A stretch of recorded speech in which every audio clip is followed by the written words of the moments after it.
Friends, this is going to be the third try at this video. The first one I got done, went over and checked that camera. It went on strike, so I shot the second time. I'm talking, a bug flew in my mouth. I about threw up. So I guess the third one's a charm. We'll see how that works out. Howdy ho friends, we're going to be talking about hammock under quilts. Heads up, I'm not an expert or a hardcore hammock camper. So we're basically be talking about what I've learned through trial and error. It's very important before you decide to purchase one of these little guys to do your research. When do you use an under quilt? Well, usually towards the end of fall into winter. I'm not hardcore, so I don't winter camp with one. And then at the end of winter into spring. Now, let's give an example. So it's been say a 90, 95 degree day out. You set your hammock up that night.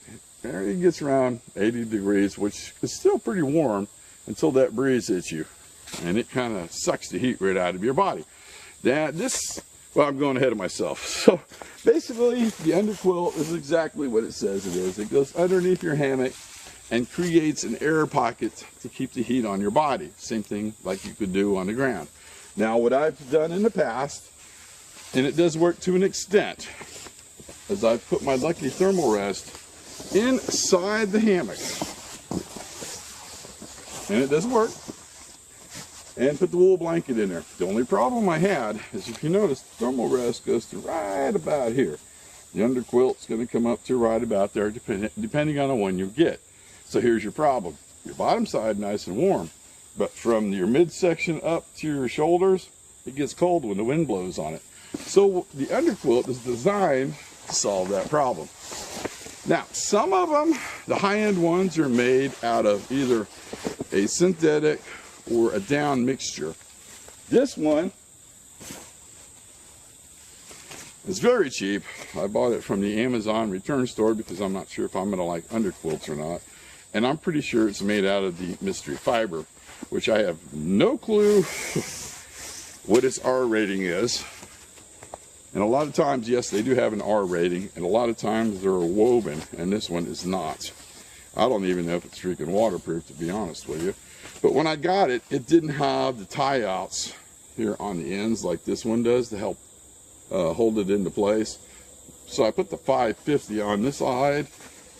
Then here on this side, I did some 550 with some, what is it, bungee cord or stretch rope? I can't even think of the name of it now since it's been the third freaking time. But this is designed so it won't be too tight on your hammock. So let's get this sucker set up. And we're going to put the stretch side over here. And it simply clips on the bottom of the clip. And what I've done to keep it in place, let's put it this way. It has, well, I think the best angle is going to be down there. So let's go down there and I'll show you what I did.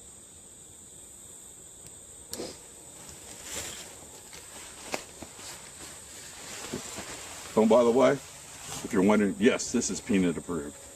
We've had this set up in the house so I can test it out, see if I even want to try it. She loves sleeping in it. Okay, so we're right here. This clips onto this clip like so. Now, what you want is the hammock to go in between the two of these, and these two sections right here on top of the hammock. Now, since this is a cheap one, I'm going to use the carabiner to hold it in place so it does that and stays in. All right, now, this will be my third time doing this. I'm going to pop in the hammock, and hopefully I don't fall out when I exit like it. Anyway, we're going to leave that alone. There might be a bloopers reel, we'll see. But anyway, the stretch cord up here, I just want to make sure it's good, because this is what's going to keep it from ripping itself to shreds. All right. Once again, you see how much coverage we got before the thermal rest was here. Now we go all the way up the side of the hammock. Pop it in. Oh, this is comfortable. Okay, anyway, back to the video. They do make a top quilt for these, but when I get one, we'll get into that a little bit later. So how to tell if this is fit right? you want to take it and move it back and forth. And if it's free like this, it's good. And this one is a little tight, so I need to put a little slack in it because you still want that airspace. As you can see, my big butt right now, okay, let's stop moving. That's not going to happen. It's kind of squishing it down and we're losing our airspace, so I do want to loosen that top section up right there to get more. But there you go, there's a look at the under quilt. Now for the dismount. Oh my God, what is that right there?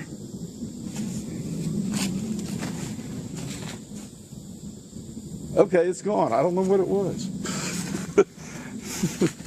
So I'm gonna loosen this up just a little bit with the bungee. That way it's not so taut. But there's the whole idea and concept of our underquilt. Basically to keep you warm, to create the air space between you and the body, just like it would do if you had the thermal rest or a sleep mat on the ground. To keep your heat on inside.